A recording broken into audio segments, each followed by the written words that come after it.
weapon any tool that can be carried onto an airplane in the United States. Together we navigated to the TSA website, read through their rules, made little jokes, affected disappointment over the banning of snow globes. Under different circumstances, we might have been friends. Elise pulls out her iPhone and starts reciting the top baby names of 2012. We have this wall clock that loudly ticks the seconds, so it sounds like Elise is rapping over a metronome. Jacob, Nathan, Ethan, Noah, William, Liam, Jaden, Michael, Alexander, Aiden. Poor Elise doesn't know I might be dead by tomorrow and she'll be stuck with Jesse, the fat fuck, on his Office Depot manager's salary. I confront her, but she's 7 months pregnant and I don't want to disrupt that whole terrifying ecosystem. I drive out to Lake McBride, campsite 2. I sit at a picnic table and smoke with my feet up on the cooler, inside which are the ham sandwiches and thermos of coffee Elise made me.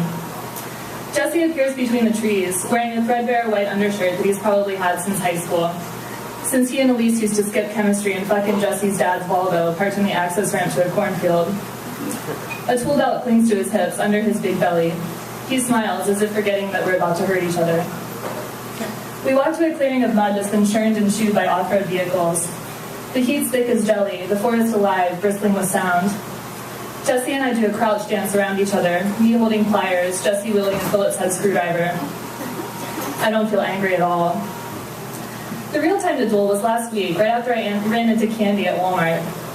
She gestured me into an unfrequented corner of hairstyling implements and told me what she'd seen, in pointless, excruciating detail. I think she wanted to punish me for not going to the party. I had refused because I disliked the pushiness of the invitation. Dress code is not optional. The men were expected to wear tuxes, the women sad middle-class approximations of designer gowns. Elise wore a strapless tube of satin from Dress Barn. I don't know what Jesse wore, but I assume it was some disgusting Goodwill tux, probably shit brown or powder blue with a ruffled shirt underneath.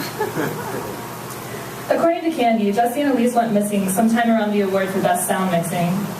During the commercials after Best Supporting Actor, Candy went to the basement to get more liquor, and found them there on the couch that just had reupholstered in houndstooth. Elise was on top, she said, and I fucking hated Candy Credence in that moment, her tiny lipstick mouth twitching with excitement. In the woods, clutching my needle-nose pliers, I think about how when Elise came home that night, she wanted to go straight to the shower, to wash out the hairspray, she said. This is a detail that pushes me over. The thought of Elise hurrying for the shower, her skin and hair smeared with microscopic bits of Jesse. I run at him and drive the pointy sound of the pliers into his stomach. He jabs my sides with the screwdriver. We're down in the mud and he gets on top of me and pins my back with his knee and playfully slaps my head with the handle of the screwdriver. He could do more damage with the sharp end, but I know he doesn't really want to hurt me. He lets me up and we circle each other again. We toss aside our old weapons. Jesse extracts a metal nail file from his tool belt. I withdraw the scissors from my back pocket. Hair-cutting scissors with a sharp tip, the insides of the blades marbled with rust. I grab Jesse's shoulders and he drops obediently to his knees, then to his back. He doesn't even struggle, just lies there while I pummel his stomach with my fists. I pause and hold the scissors in one fist like a dagger. Not too deep, he whispers. I don't have health insurance. I choose a spot 2 inches left of his belly button. I poke through the gauzy layer of t-shirt and let the scissor tip pierce his belly. Part of me expects it to pop like a balloon, but instead the skin eases around the blade like pie dough. Blood blooms through his t-shirt, dime size, quarter size. I keep pushing until the entire blade is inside him. Then I slide the scissors out again. I feel like both crying and throwing up. We sit in the mud and drink the coffee Elise made. I offer Jesse a sandwich, but he holds his bloody stomach and says no thanks. Then Jesse says, "You know we just kissed, right?" "Candy saw you," I choke out, "on the couch, Elise on top." We made out for a few minutes and then she started crying, Jesse says. Hormones or whatever, gross me out. I don't like him saying that about Elise, but I remind myself I've already been satisfied. As the offenses turned out to be milder than I thought, I feel like I've got satisfaction to spare.